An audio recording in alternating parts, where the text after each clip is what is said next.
Welcome into Training Ground Dispatch here on the SDH Network. I'm Madison Crews reporting from the Children's Healthcare of Atlanta Training Ground, where Atlanta United is getting ready to face Orlando City SC in the semifinal match next Sunday.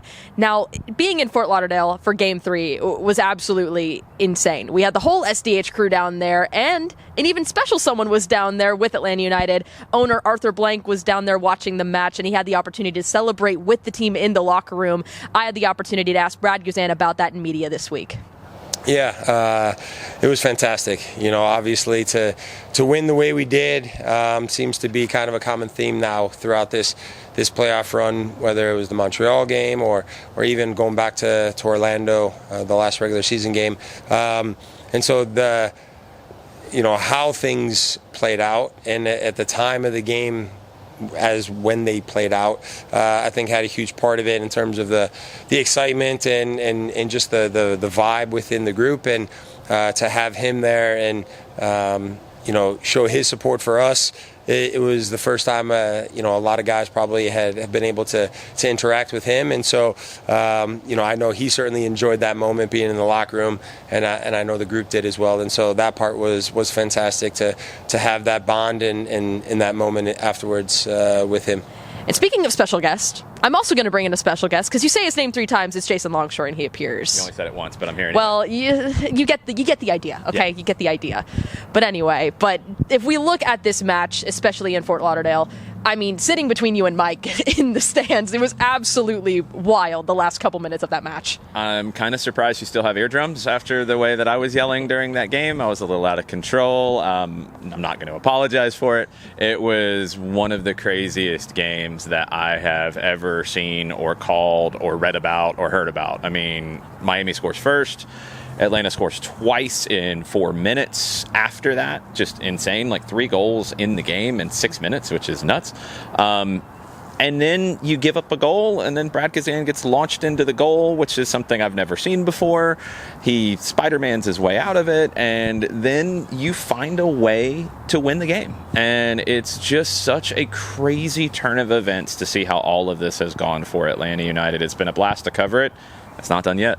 Not done yet. And just like Brad Guzan launching back into play from the net, we're launching into that next match against Orlando City SC as we get you ready for that. Now, this week in particular, we had the opportunity to catch up with Noah Cobb in an SDH Network exclusive. But before that, Rob Valentino addressed the media this week, and Jason Longshore had the opportunity to ask about his development and what he's seen from Noah Cobb this season. He's wise beyond his years. He's got an old soul. I think he gets it. He understands the moment of where the team's at. He has really put himself to the side. I think after the first game in Miami, there's a real argument you could look at starting him for the next game. He didn't do anything wrong to come out, and that was the conversation I had with him. Was that this is hard to take. I'm telling you that you did a great job. This is the direction I'm going as a coach and for the group. And he was like, yeah, I got you. No problem. I'll be ready when you need me.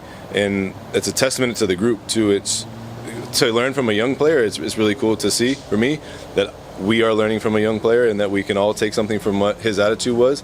Because these guys, and I think it goes to everybody else, but you never know when your moment is coming. And his moment came at the end of the game.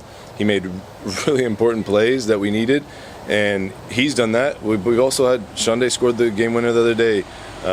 There will be somebody that will step up as these playoffs hopefully continue, that they don't know when their moment is coming, but when it comes, it's important. Luis Abrahams won.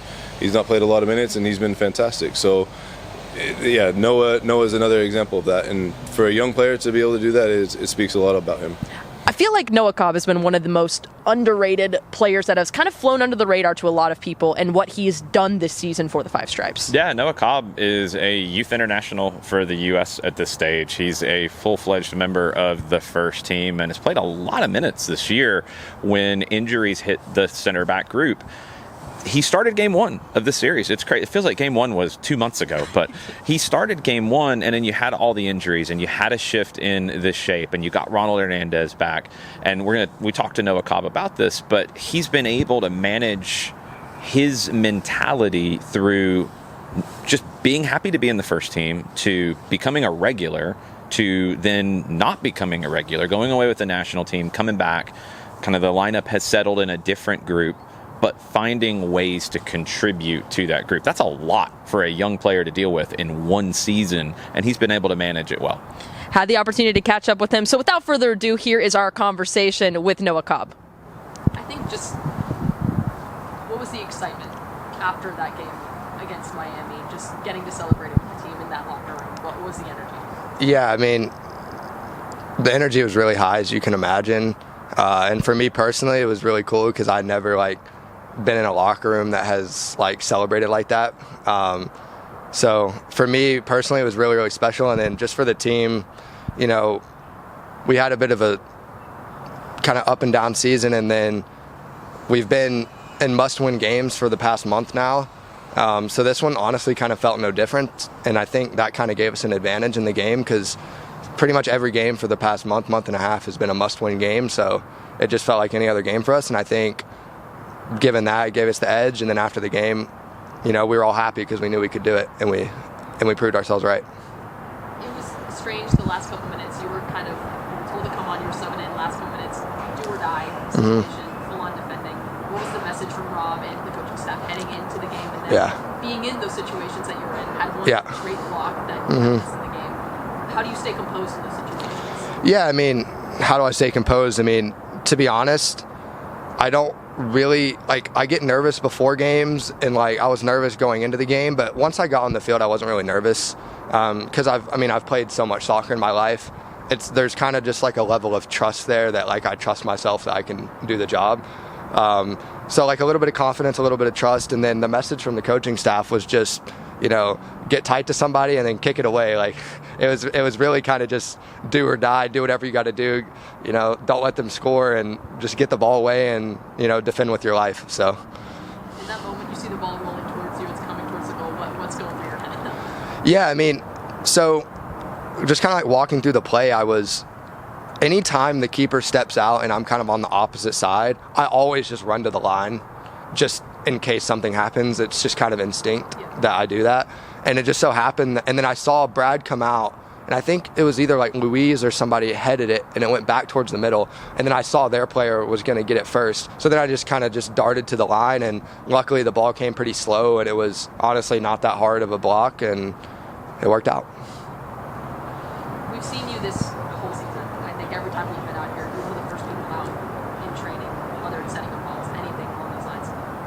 Is that a ritual for you, just coming on, getting ready, being one of the first ones out here, just getting ready to go, set the day up right? Yeah, I mean, I don't know if I'm necessarily trying to be the first one out, but I think once I get out of the gym doing the activation and stuff, I just want to get on the field as fast as possible because it's what makes me happiest. I love being out here. I love training with the guys, and thankfully the season's still going on, so I can still do that. But there is a little bit of peace to being the first one on the field. You get a couple minutes to yourself with the ball and just kind of hang out, look around, soak it in that we're still going on, and 2 more games in MLS Cup is hopefully on the cards. Just a centering moment for you. You just get to kind of be with yourself. Exactly. Yeah, exactly. I mean, and it's one of those things there's honestly probably nothing going through my head. I know that sounds kind of cliche that I'm not thinking of anything, but genuinely I think there's nothing going through my head when I come out here by myself. I'm just walking around, kicking it up, just doing whatever. Yeah. From the beginning of the season to now, how do you think you've grown as a player, but also as a person? Yeah, I mean, as a player, I think definitely grew a lot just because I got to play a lot this season, probably more than I was expecting, more than maybe some of you guys were expecting. But I think just as a player, because there's a big difference in level between the second team and the first team. It's a big jump, and I think at first it was more kind of happy to be here, and then it was how can I affect winning, and I think that's where I kind of grew as a player was really trying to assert myself as a player on this team and try to create a role for myself. And I think just this past game I had a role to do, and I was happy that I got the opportunity to do it. And then as a person, like you said, I mean, I think just probably just maturing a little bit, and game after game after game in front of a lot of fans, and having to be professional with everything you do because there's more people watching. So yeah, I think just a maturity level of knowing that you can't really take a day off. How would you describe your mentality I think right now this is probably like the most confident this team has felt, and I think, to be honest, I don't think any of us believe anybody can stop us at this moment if we play the way we know how we can play. Yeah, I mean, I don't really think that if we play our game, I don't see why we can't go down there and win. You know, we just knocked out the best regular season team in MLS history, so I think we have full confidence that we can beat Orlando. How do you think the coaching staff has helped with that mentality in the last couple of weeks especially? Yeah, I mean, I was actually just talking to Tyler about it this morning. There's been a lot of video sessions, more than usual, and that's just because we know who we're going to play, and there's more time in between games, so we're able to prepare a little bit more. And I think that just that extra preparation gives us a little more confidence. We go into the game and we have a clear idea of what we want to do. Every player knows their role, and I think just knowing what each other's going to do, we can worry less about that and more just about fighting, you know. Game one, Rob talked about it. After that, all the craziness happened with injuries and things, and you have to shuffle the deck. Going into game two, he said it was difficult to not play you because you played very well. What was the conversation like with him about that decision? Yeah, I mean, he said that he wanted to rely on a bit of experience with Ronald, and then, since we switched to a 3-back or 5-back, however you want to see it, and Saba going higher, he wanted a bit more of a natural fullback, so that way Saba could stay higher. And once again, I knew that, maybe my role in that game wasn't to start, but, maybe we would have been up 1-0 and I have to come in and close the game out, which is, equally as an important of role. And you just have to do what you're asked and do it to the best of your ability because, if the team wins, I win. So that's kind of the mentality. Yeah, I was going to ask you how you kind of keep that focus in those moments where obviously disappointed not to start, right, but knowing that you could play a vital role like you did in game 3. Yeah, it's definitely disappointing, as a player, I want to start every game. I want to play every minute of every game. But, I realize, I'm a young center back and must win games. Potentially that might not be my role right now, even though I believe that I could do it if I was asked. Yeah, I mean, it's just knowing that, maybe this is my role today. That role could change tomorrow. But, yeah, just doing your role to the best of your ability. And, like I said, if the team wins, I win. So that's the most important thing is just survive and advance at this point. Is that one of the big lessons you've learned this year, going from last year a lot with the second team, but getting a good taste of the first team, to this year 20 appearances with the first team? Right. Yeah, I mean, I think, with the second team it was always hard, especially in USL with the results and stuff. But I think this year, even when we had our tough spells, I know every single time we stepped on the field, we thought we were going to win. There was never, at least for me, there was never a moment I stepped on the field going, oh, I don't know about today. I don't know, we're not in a good run of form, whatever. I mean, every time we stepped on the field, I thought we were going to win. And I didn't see a reason why we couldn't win. We have really good players. We have talented players, and yeah. Is there anything you feel like in your game has grown from last year to this year that you've learned and been able to execute better? Yeah, I mean, one of the biggest things that I think as a center back is just consistency and reliability. And I think, not making mistakes and, understanding moments in the game, hey, maybe I have to go a bit more direct. Maybe, it's not the time to control this ball, just stick it back in their half.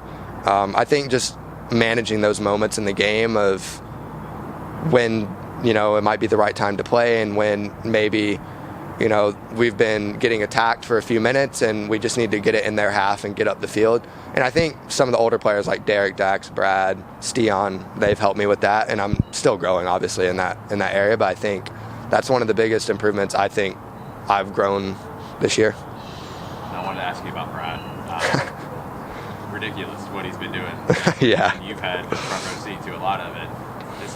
What is it like to watch that? No, it's actually insane. I mean, that's literally the only word I can think of is because, I see these shots from the bench going towards the goal, and I'm like, that's going in. It's for sure going in. I was standing up, and I'm like, my hands are on my head. I'm like, what is going on? And then all of a sudden, he just blocks it, and then, he gets thrown in his net, and then it takes him 5 minutes to get out of his net. But yeah, I mean, that's a good joke to have. But no, I mean, he's been unbelievable with the penalty save in Montreal, the penalty save at Red Bulls. I mean, the penalty save at Red Bulls is, I mean, like, you can go back and analyze a lot of moments from the season and say that's why we're in the playoffs, because of that one moment. But like that late in the season, saved penalty, that's a moment that keeps you in it.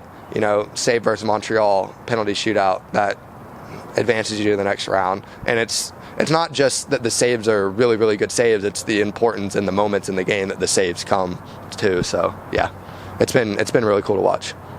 Okay, I lied, I got one more. To follow up on that, we talk a lot about the saves, we talk a lot about what we've seen from him on the field.